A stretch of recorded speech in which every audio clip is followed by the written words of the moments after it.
Chapter 5, Unit 5. Other standardized distributions based on z-scores.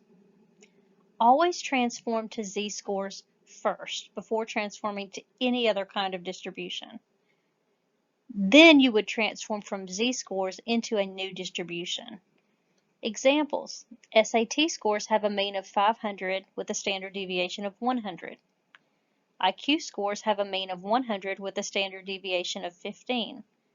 T-scores have a mean of 50 with a standard deviation of 10. This is a very common scale used for educational tests, and you'll see it throughout our book. So any of these scales can be a new distribution. So for example, if you made a raw score on an SAT math subtest, say you got 37 problems right out of 45 problems on the math SAT subtest. Well, then you would scale that into a z-score, and then you would change it into the new distribution of SAT scores with a mean of 500 and a standard deviation of 100. So it's a two-step process to convert to all of these scales. An instructor gives an exam to a psychology class. For this exam, the distribution of raw scores has a mean of 57 with a standard deviation of 14. Maria had a raw score of 64 and Joe had a raw score of 43. Transform each of the raw scores into a t distribution, which has a mean of 50 and a standard deviation of 10. Step 1, create a table and graph of the old original scores, z-scores, and new scores. Go ahead and fill in all the numbers. Step 2, draw a line for raw scores for Maria at x equals 64 and Joe at x equals 43. And that's based on the original old distribution. Step 3, you're going to find the z-score for each one, and you're going to place an x on the graph.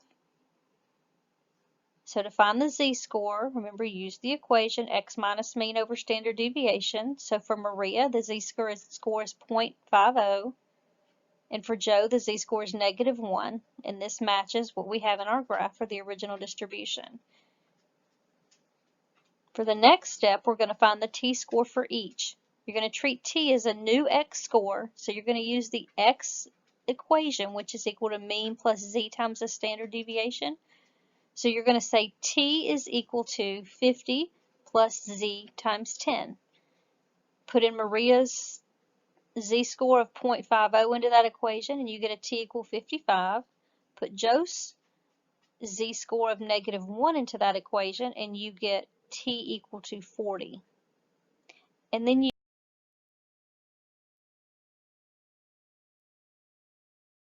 Learning check problem 2. Pause the video. A set of scores has a mean of 35 with a standard deviation of 8. If these scores are standardized so that the new distribution has a mean of 50 and a standard deviation of 10, then what value would be obtained for the score of x equals 39 from the original distribution? Step 1, create a table and graph of the old scores, the z-scores, and the new scores. Again, for the old scores, use a mean of 35 and a standard deviation of 8 to fill in your table. And for the new scores, use a mean of 50 with a standard deviation of 10 to fill in the table. Draw a line at x equals 39 for the original distribution. Find the z-score for x equals 39, place an x on the graph, and verify. So if you plug in the z-score equation, which would be x minus 35 divided by 8, you would get a z-score of 0.50. And yes, this does match with the graph for the old original score of 39. Does look like it is perfectly in line with a z-score of 0.50. Step 4, you're going to find the t-score for x equals 39. So again, you treat the t as a new x score and use the x equation. So you would put in t is equal to 50 plus z times 10, and we just found a z-score of 0.50, and so our new t-score would be 55. And if you verify and look at the graph, it's in perfect alignment with the original score of x equals 39. Learning check problem 3. Pause the video.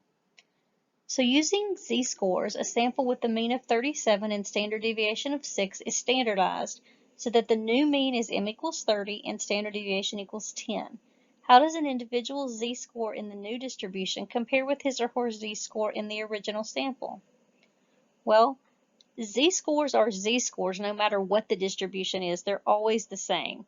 So whether you find a z-score from the old distribution or a z-score from the new distribution, the new z-score would equal the old z-score.